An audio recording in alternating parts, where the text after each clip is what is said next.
Welcome back to another episode of Futurist Frequency. I am your host, Natalie, and today we're going to be talking about algorithms. I know this is a little bit of a niche topic, but I feel as though we need to be more aware of the ways in which algorithms are a pretty massive force that are shaping so many aspects of our lives, from the individual through to the societal level. Algorithms are the invisible hand that touches so many different aspects of our lives without our conscious awareness of it. From planning a route in Google Maps to personalized content on YouTube to job and mortgage applications and targeted advertising. While we may think that we are in control of technology, I feel as though the rise of hyper-personalized content and advertising driven by algorithms that seem to know more about us than we do ourselves is proof of the opposite. Algorithms are making us less in control and is actually eroding our free will and our intuition and our ability to think critically. So what is an algorithm? An algorithm is designed to analyze vast amounts of data by identifying patterns and predicting behaviors with impressive accuracy. An algorithm is essentially a set of problems for a machine or computer to compute. They're often used in targeted advertising, and they're also used in personalized content on social media platforms through recommendation systems like an Apple Maps group or Spotify radio station. And we're at a point where algorithms can seemingly understand our preferences and behaviors better than we do ourselves. And to give a little personal anecdote to this, my TikTok algorithm knew that I had ADHD before I did, bitch.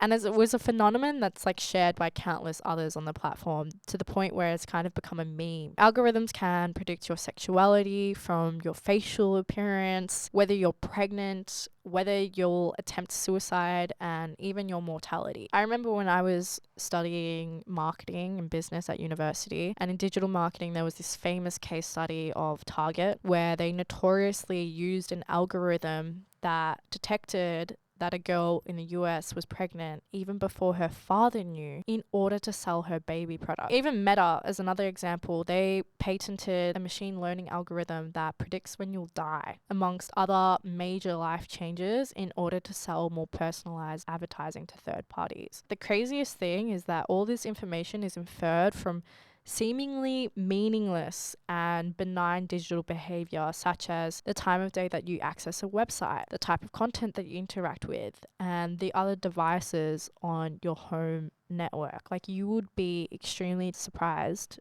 to know just the kind of data and inferences all these algorithms and social media companies can make about who you are just from these seemingly benign behavior. Despite the accuracy and innovation with these algorithms, they're also prone to several critical issues. Algorithms often unwittingly incorporate inherent biases from the data they analyze, leading to the perpetuation of societal prejudices and narrowing the scope of possibilities for individuals. So what I mean by this is that this narrowing effect can limit exposure to new ideas, perspectives, even people and places if you constantly fall prey to always following Google's route. This consequently leads to the stifling of personal growth and evolution. This has the greatest impacts economically, particularly when it comes to human resources management and banking algorithms for home or business loans. You know, algorithms are often used in human resources where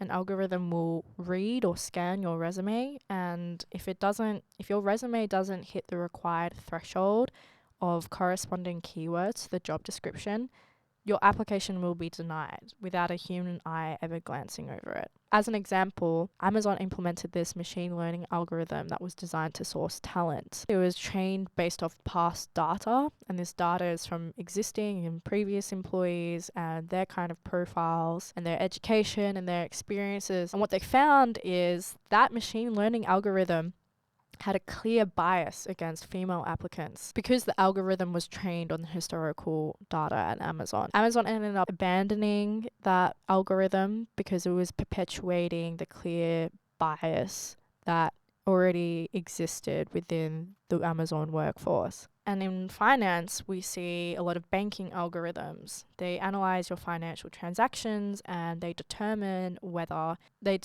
you're an eligible recipient of a home loan or a business loan, for example. And I feel as though we're entering an age of unintentional professional eugenics at the hands of the machine. There's a quote by Bret Easton Ellis in his non-fiction book called White. And Bret Easton Ellis is the author of American Psycho. That book is quite controversial, but there was one passage in it that really stuck out to me, and I'm going to reread it for you here. Bret says, "Here's the dead end of social media. After you've created your own bubble that reflects only what you relate to or what you identify with, after you've blocked and unfollowed people whose opinions and worldview you judge and disagree with, after you've created your own little utopia based on your cherished values, then a kind of demented narcissism begins to warp this pretty picture. Not being able or willing to put yourself in someone else's shoes, to view life differently from how you yourself experience it, it is the first step towards being unempathetic." And as Bret Easton Ellis has noted, algorithms create these constant feedback loops that drive echo chambers and filter bubbles. And it often leads to this kind of tribalism that we're seeing on the internet nowadays. The constant feedback loop with regard to personalized content on the majority of social media platforms further reinforces our existing beliefs and preferences, which make it very challenging to break free from the influence of the algorithm. Algorithms limit our exposure to contrasting and diverse perspectives, leading to more entrenched and polarized viewpoints and a strong lack of compassion and empathy. What happened to art that provoked and challenged you? Art that served a purpose beyond engagement farming? Art that was ambiguous and revealed another world with contrasting proclivities to your own? It seems our shortened attention spans and hunger to binge watch and skim read content has removed us from the world's mysteries and partly what makes life so beautiful. I think recognizing the multiplicity of life and the fact that two truths can coexist helps move us from the narcissism of childhood and into a place of understanding and acceptance. Being challenged with contrasting viewpoints helps us grow as individuals and whets the blade of our intellect, which algorithms unfortunately prohibit us from. And I feel as though nowadays we settle for value judgments and pretend it's critical thinking because we don't have the patience and attention span to truly sit with an idea that challenges our worldview. And instead we just unfollow and block. You know, I've been very guilty of this in the past, especially during the politically charged climate of 2020. No one really had the patience to sit down and have an honest conversation. Now in hindsight, with like age and maturity, I feel as though I've definitely noticed that a lot of my approach back then, like 4 years ago, it was deeply counterintuitive. I was preaching empathy and, you know, to think of these marginalized communities and racial injustice, yet I had absolutely zero tolerance and zero empathy towards someone who may have had opposing views to my own. And my intention back in 2020 was to bring awareness to certain social issues and bring awareness to racial justice. And whenever I had an opportunity to have like a meaningful discussion with someone and to perhaps educate them, I know that comes across as very condescending, but bear with me. For a lack of a better word, when I had an opportunity to have a debate with someone and potentially educate them as to my worldview and how I kind of arrived to that conclusion, I shut down those conversations. I wouldn't have any sort of tolerance or patience for it. And instead, I just speak kind of like very antagonistic. And it's counterintuitive, right? Because if you bring awareness to those political beliefs, the only way that you're going to achieve that is through having these kind of open and compassionate and empathic conversations. You're not going to achieve that through preaching on social media to all of your other left-wing buddies in the same echo chamber, reposting infographics. Like, I'm so sorry. That is not how you drive any meaningful change. When people post a lot of political content online with the intention of spreading awareness, it's kind of a fallacy, right? because on the internet, what we've seen is the kind of segmentation of the general population into these kind of groups or tribes, if you will, where people will tend to follow someone else who has similar political views or similar beliefs or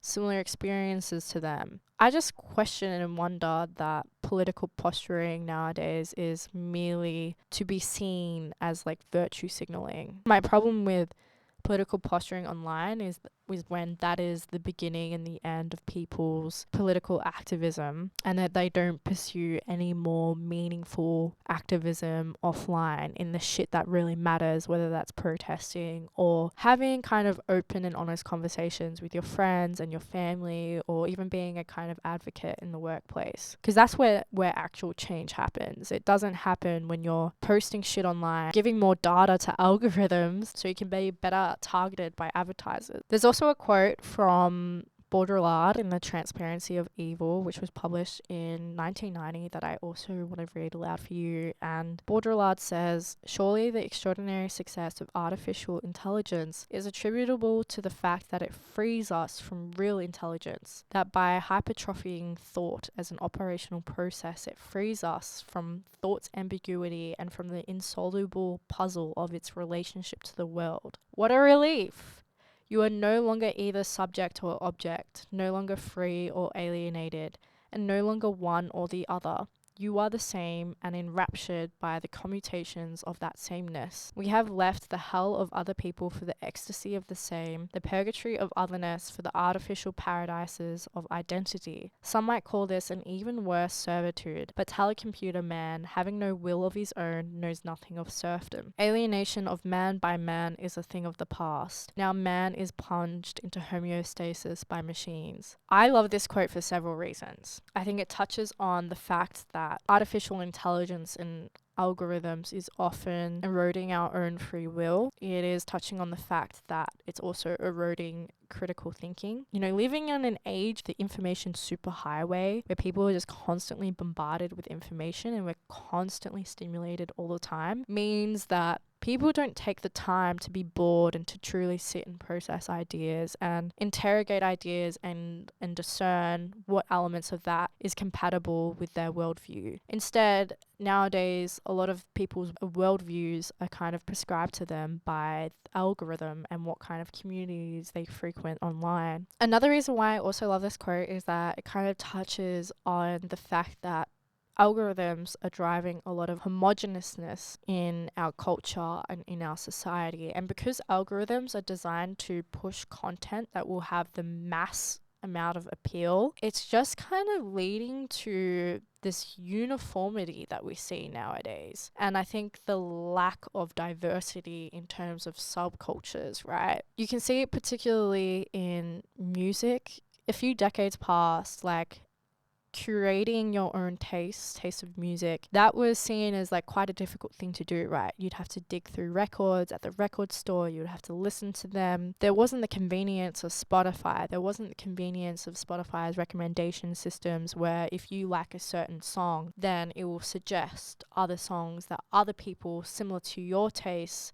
have also enjoyed, right? It's really leading to, a lack of diversity in our culture nowadays. You can kind of see it in beauty trends for women, right? Kardashian's cyborg face that has just become so commonplace nowadays, where so many women, and I'm not shaming women for doing these things, let me be clear, but like you see the kind of Kardashian face everywhere, where people have had cheek filler, have had chin filler, have had lip filler, they're getting Botox. They're kind of adhering to this uniform ideal, uniform beauty standard, right? And it's just sad because, the algorithms that push all of this content and media prescribing what the beauty standard du jour is, and it's just leading to this like bland uniformity of culture, really lacks diversity. And like another reason why I find this like Baudrillard quote so poignant is like, whenever I look around me, whether it's a couple at the park or a person on the train or God forbid a child at a restaurant, they appear to be sleepwalking through their life, the blue light from a screen as their North Star. You know, how many couples have reached for their phone first thing in the morning before their lover? How many Western children are being raised by iPads? You know, how many of us are so terrified of being idle and alone with our own thoughts that we consume 3 different forms of content at once? How many women are going to cosmetic surgery clinics with Snapchat dysmorphia because an augmented reality algorithm has conditioned them into believing that this cyborg face is the epitome of beauty? How many of us are scared of expressing ourselves for fear of being cancelled? How many of us are so obsessed with content that they're distilling their dynamic identity down into an easily digestible commodity for public consumption? How many of us are so focused on productivity and efficiency that we take the optimal route to our destination in a race towards death? The answer is too many. As we spend more of our lives online, I think we need to strike a balance between individual agency and the personalization and convenience of technology. So, I know it sounds pretty doom and gloom at the moment, but I always try to be kind of practical and provide a solution to some of these issues that I see nowadays. And here's how you can preserve your autonomy in the age of the algorithm. First things first, educate yourself. Understanding how algorithms work and their potential implications will enable you to make more conscious and informed decisions before you doom scroll into a rabbit hole. You can do that by subscribing to my podcast. Second way that you can preserve your autonomy in the age of the algorithm is control your data. So review your privacy settings on any platforms that you're on and limit data collection where possible. Use privacy tools like a VPN, browsers like Brave or Tor, or even search engines like DuckDuckGo that protect your data from being excessively tracked and analyzed. Number 3, don't blindly follow algorithmic recommendations. Remember that algorithms are based on patterns from past data, which may not align with your interests or values. So I think it's very important to exercise judgment and critical thinking. Number 4, diversify your information sources. As we've noted, algorithms often create echo chambers. So buck the trend and consciously seek out information and diverse perspectives from different sources to avoid being trapped in a filter bubble. If you're maybe left-wing politically, go check out whatever manure Tucker Carlson is saying or some shit, Or if you're right wing, read The Guardian. I'm always just curious to see how different kind of points are spoken about on different ends of the political spectrum. So I just highly recommend you go check that out. Another thing that I love doing is like browsing on Reddit. This is so off-brand for me, dude. Reddit is great because you can find these little communities and subcultures, and you can just have a browse and see what different people from different walks of life are saying. And I just find it so fascinating sometimes. Number 5, embrace serendipity. What I mean by that is that you should avoid relying on algorithms for socialization, for dating, or decision making, as I believe this diminishes what it means to be human. Right? You're giving away your free will when you're constantly relying on algorithmic recommendations, right? And our choices are being guided by data-driven predictions, leading to the kind of erosion of serendipity as well as critical thinking, right? It's eroding the joy of stumbling across novel ideas and perspectives, unexpected encounters and getting lost. Like so many of my most beautiful chance encounters with people have happened when I've gotten lost. When I don't know where I'm going and then I walk past this cafe and I'm like, let's try here. I don't look it up. I don't see how many 5-star reviews it's got on Google or whatever. I just walk in and this one particular cafe for example in Queensland, stumbled across this place, went in, was journaling there, got on a house on fire with one of the waiters, went out for drinks with them later. It was fucking funny. I had a great time and I made a new bestie. Like that kind of serendipity is what makes the human experience just so beautiful. And it makes me believe in fate. Number 6, another way that you can preserve your autonomy in the age of the algorithm is by doing a digital detox. And I know there's nothing more annoying online than seeing that bitch that's like, I'm going offline, I'm logging off, I'm going to touch grass for a week. And then they're back 3 days later. There's nothing more annoying than that. But you need to get over that cringe and get over whatever reservations you have about doing a digital detox and just literally being like, guys, I'm logging off. Here's how you can reach me. Even though it's fucking cringe.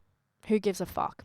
I'm a staunch advocate of touching grass, and I feel like unplugging from time to time can really help preserve your mental well-being as well as your sense of self. Hopefully, this podcast makes you more aware of the fact that our behaviors might be manipulated or influenced by algorithms which might not be in our best interest, but that of the platform, and the ways in which we can be more mindful and in control of technology. So in light of this, I challenge you to a couple of dares. I dare you to walk aimlessly and let your intuition guide you, to abandon the instinct to put your destination into Google Maps and deliberately try to get lost, to stop using 5-star reviews as a decision-making heuristic and instead develop your own taste, to organically find a family-owned business and be curious about their story, to follow those little intuitive whispers that encourage you to do something or strike up conversation with that person, to lean into the romance of your life, to take photos of the sunset without uploading it, to learn to flow with uncomfortable feelings instead of distracting yourself,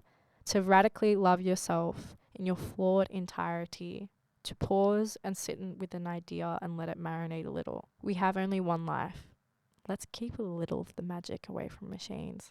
Thank you for listening and for spending your precious time and energy with me today. I would love to hear your thoughts on algorithms and how it shapes so many different aspects of our lives. So please join the conversation over at Futurist Frequency on Instagram. Unless you're doing a digital detox, in which case, go for your life, babe. Go touch some grass. And I'll see you next week.